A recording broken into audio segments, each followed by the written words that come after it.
Welcome back to another episode. Today we're going to take a closer look at one of my favorite semiconductor companies. You might have heard of it, Nvidia, ticker NVDA. We can see this is a stock that in the past month is up over 39%, something that has me a little bit worried. I might talk a little bit about it in today's episode, but what I really want to discuss in this show today is the company continues to win in data center, and there was a new supercomputer that Nvidia is helping upgrade to make it one of the top 100 supercomputers in the world. So let's get started in today's episode. I do want to thank the Motley Fool for sponsoring this video, and make sure to check out fool.com/Jose to get the top 10 stocks to buy right now. So actually, let's just talk about the overall price right now. We can see Nvidia right now is sitting at $196 as I am recording this episode, up 39% in the past month or so. We can see in the past year from its low, the stock is up over 75%. And we can see, I mean, it's definitely a huge turnaround, but then if you take a closer look at from its all-time 52-week high, the stock is still down over 30%. I've been a huge bull of Nvidia and continue to be so, but I want to say companies like this which run up pretty quickly, as an investor, I am prepared for volatility. At the end of the day, I believe the volatility will continue, and there might be days where stock prices can continue to tank or again go the other way. And for that reason, I believe dollar cost averaging is super efficient, in my opinion, for a company like Nvidia. A huge reason I'm super bullish in this company is the data center market and everything from automotive and robotics.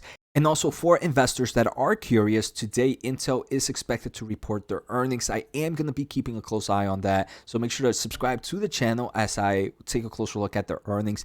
Even though I'm not an Intel holder, I do believe it's going to share some great insight into the company's data center market, or in the overall market for the data center industry and for the consumer industry. Two industries that both Nvidia and AMD, two of my favorite companies, hit at the moment. So like I mentioned earlier, Nvidia won a nice contract to continue to upgrade a supercomputer in Sweden.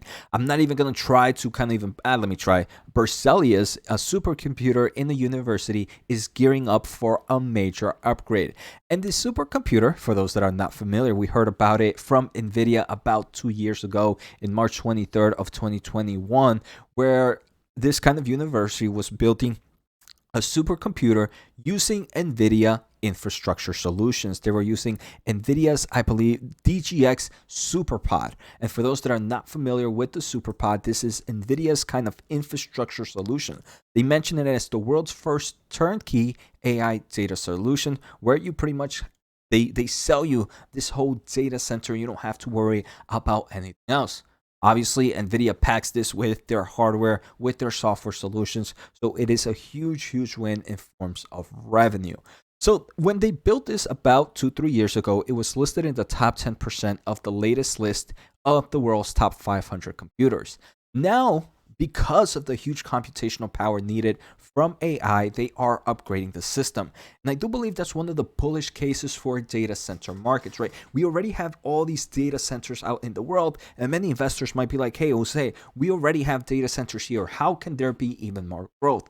The reason there is more growth is because the computational power needed is increasing dramatically, and we need to continue to upgrade the systems. For example, this supercomputer will add an extra 34 Nvidia DGX A100 systems to its cluster of 60 that make up the SuperPod. So they are upgrading it. I'm going to more likely guess that these are going to be on the H100 system.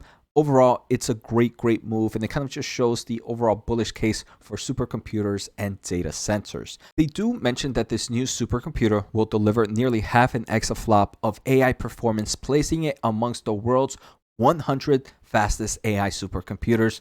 Nvidia and their hardware are in numerous of the top 500 list, and they are definitely in a nice amount of the top 10 and in the top 100. So what are these supercomputers being used for? So one of the main reasons is AI learns Swedish. And we have seen this kind of platform grown in December of AI ChatGPT. That was obviously a kind of trained version of language models. Here we are seeing another language model, more kind of focusing on Swedish. And they are kind of expanding that to other languages, Nordic languages like Danish and Norwegian. So we can see the overall vast necessity for this computational power.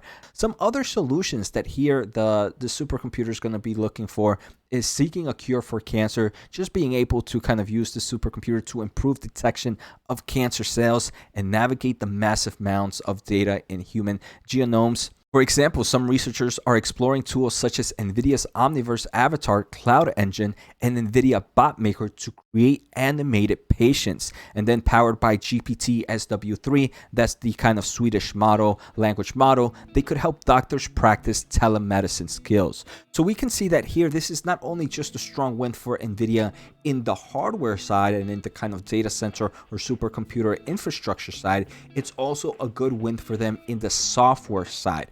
Because if this is being used at a university, a few things happening, right? There are a lot of researchers learning in these kind of softwares.